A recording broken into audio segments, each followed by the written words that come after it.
ভুলে যাচ্ছ অল্প অল্প, আমি মরছি রোজকার অভ্যেসে।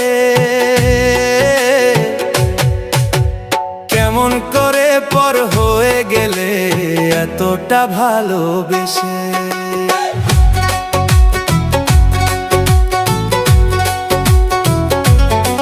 আগে তো খবর নিতে প্রতি পলে, ছিলে না তো এমন আগে। এখন কেন বিষাদ জমে আমাদের এই অনুরাগে? ব্যস্ততা কি শুধুই বাহানা, নাকি মন ভরেছে অন্য কারো মায়ায়?